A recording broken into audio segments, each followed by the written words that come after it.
की तरक्की तभी हो सकती है जब गांवों की तरक्की हो, और गांव के विकास की कुंजी ग्राम पंचायतों के पास है। 14वें वित्त आयोग की मदद से इन ग्राम पंचायतों को स्वतंत्र और स्वशासित बनाने की वर्षों से चल रही कोशिशों को अमल में लाया जा सका है। हमारे देश में 2,46,000 ग्राम पंचायतें हैं, जिनके अंदर करीब 6,40,000 गांव हैं, और 2011 की जनगणना के मुताबिक 84 करोड़ लोग गांव में रहते हैं। भारतीय संविधान के अनुच्छेद 243G के अनुसार ग्राम पंचायतों को क्षेत्रीय विकास और सामाजिक न्याय के संस्थानों का दर्जा दिया गया है और अगले 5 सालों के लिए ठोस परियोजना बनाने को लेकर प्रोत्साहित किया जा रहा है। इसे नाम दिया गया है ग्राम पंचायत विकास योजना। इसके तहत हर ग्राम पंचायत अपनी जरूरतों को ध्यान में रखते हुए अपनी परियोजना तैयार कर सकती है। उसके लिए बजट बनाने से लेकर उसको लागू करने तक सारे फैसले खुद कर सकती है। इन परियोजनाओं से होने वाले विकास का पूरा श्रेय ग्राम पंचायत को ही जाएगा। राज्य स्तर पर जीपीडीपी के दिशा निर्देशों के गठन में राज्य सरकारों को पंचायती राज मंत्रालय पुरजोर सहयोग प्रदान कर रहा है, ताकि वे जमीनी स्तर पर सामुदायिक भागीदारी द्वारा इसके नियोजन की प्रक्रिया का कार्यान्वयन कर सके। पंचायती राज मंत्रालय ने 14वें वित्त आयोग के तहत ग्राम पंचायतों के लिए करीब 2,292 करोड़ रुपए का अनुदान आवंटित किया है। ये राशि 13वें वित्त आयोग में आवंटित राशि से 3 गुना ज्यादा है। इस राशि से देश के 29 राज्यों के 2,46,000 ग्राम पंचायतों को फायदा होगा। इसमें PESA provisions of panchayats extension to the scheduled areas act यानी अनुसूचित क्षेत्र अधिनियम में पंचायत विस्तार के प्रावधान भी शामिल हैं।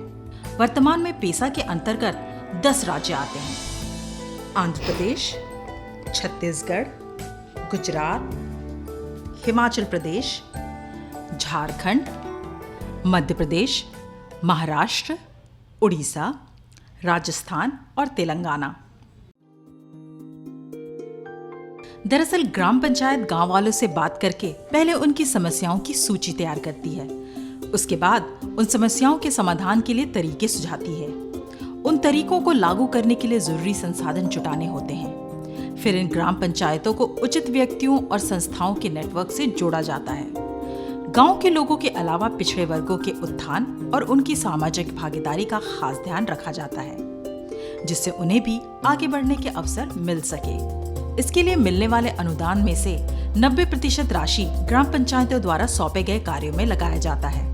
इन कार्यों में जलापूर्ति, सीवेज, सड़क और फुटपाथ के निर्माण, सड़क पर रोशनी, सेप्टिक प्रबंधन, कब्रिस्तान और शमशान घाट के रखरखाव जैसी बुनियादी सेवाएं शामिल हैं। यानी 90% राशि तो इन बुनियादी सेवाओं के लिए इस्तेमाल करने का प्रावधान है।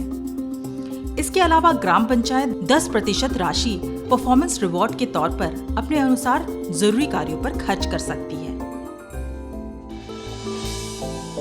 ग्राम पंचायत विकास योजना को सबसे पहले अपनाने वाला राज्य है झारखंड, जहां की कई ग्राम पंचायतों ने योजना बनाओ अभियान शुरू किया। इसके तहत अलग अलग जरूरतों के लिए अलग अलग परियोजनाएं बनाई गईं। राज्य सरकार ने इसमें पूरी मदद की। अधिकारियों को प्रशिक्षण देने से लेकर मीडिया प्रचार तक सब कुछ पूरी प्लानिंग के साथ किया गया। झारखंड के संथाल परगना में दुमका जिला है। यहाँ के लोगों का जीवन पूरी तरह कृषि और पशुपालन पर निर्भर करता है, और पानी के बिना ये दोनों ही मुमकिन नहीं है। इलाके में पानी की समस्या को लेकर किसान और गांव के लोग ग्राम पंचायत के पास गए। ग्राम सभा की बैठक हुई, जिसमें डोबा बनाने का फैसला लिया गया, लेकिन इसके लिए धनराशि की जरूरत थी। ग्राम पंचायत विकास योजना के तहत सरकारी अनुदान मिला, जिसके बाद गांव वालों ने मिलकर डोबा बनाना शुरू किया। डोबा की तकनीक बहुत ही साधारण है। सरल शब्दों में इसका मतलब है बारिश के पानी को रोककर धरती की गोद में भेजना। इसके लिए ऐसी जगह का चुनाव किया जाता है जहां की मिट्टी बालुई हो। यहाँ जब बारिश का पानी इकट्ठा होता है तो आसानी से जमीन के अंदर पहुंच जाता है। इससे इलाके का जल स्तर बढ़ा और बारिश के पानी को सिंचाई और पशुपालन में भी इस्तेमाल किया गया। इस तरह सारी ग्राम पंचायतें, सारे गांव खुद अपनी योजनाएं बनाने लगे, खुद बजट तैयार करें और उन्हें एक मुकाम तक पहुंचाएं, यानी खुद अपने पैरों पर खड़ी हो जाएं, तो देश की जड़ें मजबूत हो जाएंगी। ऐसी ग्राम पंचायतें जो अपनी समस्याओं का हल ढूंढ उसे जड़ से खत्म करने की काबिलियत रखती हैं, उन्हें प्रोत्साहित करने के लिए ग्राम पंचायत विकास योजना पुरस्कार भी दिया जाता है। ये पुरस्कार उस ग्राम पंचायत को दिया जाता है जिसने सबसे अच्छी योजना बनाई और उसे जमीनी स्तर पर लागू किया। ग्राम पंचायतों को डिजिटल तकनीक से भी जोड़ा गया है, जिससे इंटरनेट की मदद से ऑनलाइन वो अपने सुझाव और शिकायतें संबंधित विभाग को भेज सकते हैं।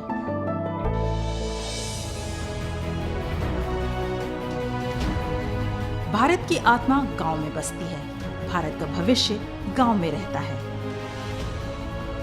और गांव इस तरह अपने पैरों पर खड़े होंगे तो देश की ताकत बढ़ेगी। याद रखिए, राष्ट्र निर्माण का पक्का रास्ता गांव की कच्ची पगडंडियों से होकर निकलेगा।